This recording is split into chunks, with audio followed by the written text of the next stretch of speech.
If I'm taking you with me, we can just keep our histories to ourselves. You haven't seen the world, so you don't know. You're not immune from being ripped apart. Alright, so I hope by now everyone's seen Last of Us Episode 2, so I can go ahead and spoil it like crazy. New episodes every Sunday at 9, by the way. And, yeah, Episode 2 is fantastic. I say it's better than the first episode. And it's funny because the ratings came out and more people watched the second episode than the first episode. So that's a good trajectory. That means more and more people are going to watch the show, which means it's going to get a season 2. And, the pace they're going at the show, I suspect this season's going to end in the winter section of the game, I think that's where the season's going to end. That whole section where, like, Ellie's almost, like, raped or eaten, I feel like that's going to be, like, the last episode. But anyway, this episode, fantastic episode. I'm really digging the cold opens, they show the world before, the outbreak or whatever. And this cold open of this episode took place in Indonesia, and is right when the infected is starting, right when it's starting to spread. And they get a professor to examine a dead body, and she freaks out and she says, I would just bomb the cities. That's her solution to the problem. Which is funny. It's kind of flipping, that trope on its head. Usually in movies and TV shows, it's the scientists that say, we can find a cure. There's a medicine. We could do something. And it's always the military trying to bomb everything. But in this one, it was the military looking for a cure, looking for any reason not to bomb the country. Bomb the cities.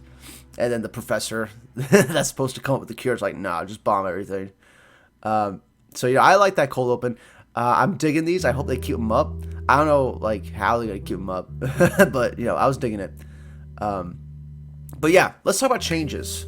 Let's talk about changes to the canon of Last of Us. Now, I don't mind any of the changes they've made so far because I feel like it just works for the story they're telling. And, the changes make it so you can go back and play the game, right? And you're going to get something a little different. The big change they've made to the canon is the spores. There's no more spores. That's like how the infection really spreads in the games, is spores and bites. So that's how the infection spreads in the game. But in the TV show, it's more of like it's more just the regular fungus, the cordyceps fungus that's growing through the ground, and it's like these like little tentacle things coming out of their mouths. Very creepy imagery, honestly. Very creepy body horror type imagery. I think it works really well, and it adds a new layer to the infected because now the infected can come at you if you just step on a fungus. If you just step on the ground and there's fungus in it, they'll feel it from like miles away and they'll come running at you. I think that's a cool little thing they've added. I think they should add that to Last of Us Part 3 or whatever. They should just add that. Now, the only reason I feel like spores were like a big thing in the game, was to show off the particle effects of the PS3. You know what I'm saying? I think that's the only reason they did that in the first place. So you can see like little spore particles flying through the air. So, I don't think it's a big change. I don't think it really, hinders the infected. I actually feel like it makes it more interesting. You gotta be more careful. You can't just like go stepping on anything. You gotta watch your step. You know what I'm saying? Like, I like that. This episode starts in the daytime, right? In the last episode, the first episode ended at night when it's raining. Now, if you remember, you play the game, the night section where it's raining, you actually play through that section before you get to the daytime. But in the second episode, we start at the daytime. So that's another reason you can go back and play the game, because you can play these sections that the show is skipping over. I think that's really cool. You know what I'm saying? It adds layers and stuff to the story. Gives you reasons to go back and play the game. You can get a different experience out of it. I really like that. Pedro Pascal's killing it as Joel in this show, so he's so good. There's a great moment where they're walking and Ellie's like talking about, oh, I hear rumors that there's like infected that are like bats that can see in the dark and they have no eyes. And then Joel and Tess look at each other like without saying anything. I love those moments. What a great build up to the clickers, by the way. This whole episode, I feel, pretty much was a build up to see the clickers, and my God, was it fucking awesome! Like I like the whole build up. They get into the museum, they get to the building, and they're like, from this point on, we're not just quiet, we're silent, silent, and you finally get to see the clickers, and it's I can't get over how perfect this adaptation is. I watched the behind the scenes thing after the episode airs, and I listened to the podcast, and they talk about how they literally just used the concept art from the game, and they just created that, practically, with actual,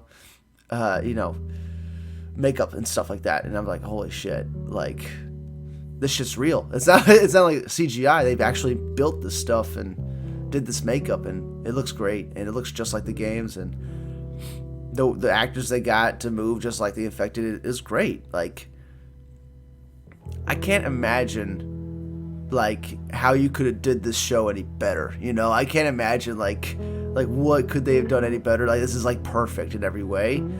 I mean, we see what the next episode's going to be, Bill's Town, and you get to see Frank and Bill and stuff like that, which in the game you never get to see Frank. So that's stuff they're going to be expanding on.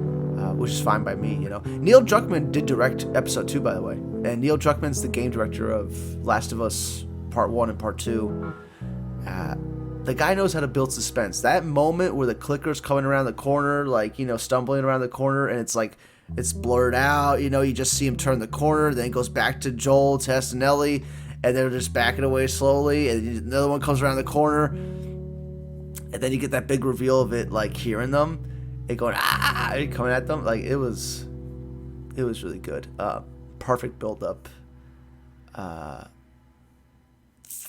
Ramsey, I think is her name, that plays Ellie. She did great. She's doing great. I'm liking her more and more. She just reminds me of Ellie, like all her little like sarcastic fucks are very reminiscent of Ellie. But another big change they made is the Tess death. Now, it accomplishes the same goal, right?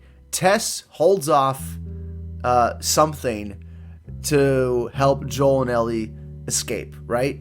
It's the same goal. It's the same thing happening, but they change the circumstances. They change, what is coming at them. In the game, it's Fedra. It's the military coming at you, and you have to like get away from them. In the show, it's the infected that are storming the building, and Tess, slows them down by blowing up the building, and I liked it. I liked it a lot. Even the whole kiss thing with the tentacles coming out of the dude's mouth and kissing Tess, I thought that was horrific. Like, horrific, scary. But yeah, it accomplishes the same goal. I am torn. I'm like, is the game a little better? I just like the line delivery by Joel in the game where he goes, "It is over, Tess!" Like, he's like, fed up and like mad, and then he realizes she's bit. In the show, Joel's performance by Pedro Pascal is a little bit more subdued. He's not like angry, saying he's just like slightly annoyed, like, "Oh, this is over. We gotta get out of here." Like, he's not angry yet. And I like the line they added with Tess where she goes to Joel, "Save who you can," and then Joel just grabs Ellie and just starts running out of there. I really like that. I think that's an added line. I don't think that's in the game. I really like that. And I like how Joel just takes action and stuff like that. I like that a lot. But yeah, very well done. The changes they make are, I would say they're necessary to condense the story into these episodes, right? I mean, you have to do some kind of changes. Like, we can't, we can't just have Fedra following them the whole time. And it makes it more focused on the infected. And, I'd rather that than, like, the military chasing them. Because that's what the game is most of the time. In this first section is, like, the military's chasing you. But, I'm kind of glad they focus on the infected more. But, yeah, those are the big changes. I like them. I like them. I haven't even gone online to see what people's reactions were to these changes. I'm sure there's some nerds out there that are fucking hating it because they don't really have lives. But, you know. What you guys think of the episode? Comment below. Let me know what you thought. I can't wait for episode 3 this Sunday at 9. This show's killing it. This show is killing it. Killing it. Love it. Set designs, by the way, fantastic. I mean, a lot of this stuff is built practically. Like, it looks very good. It looks very good. Lots of good set designs. Looks just like the game, a lot of the sections too. Especially when you get into like Independence Hall in the museum. Looks just like the game. So cool. So cool. I mean, yeah, I really do like the changes they made with the infected. You know, they all are connected by the fungus. You know, the fungus is like one organism that's like in them all. You know, like, I like that. I like that change. It's a good change. Anyway, that's it for now. I'll see you on the next one. Bye-bye. You know what's out there.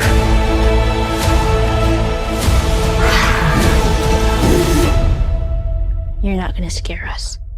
Scared him?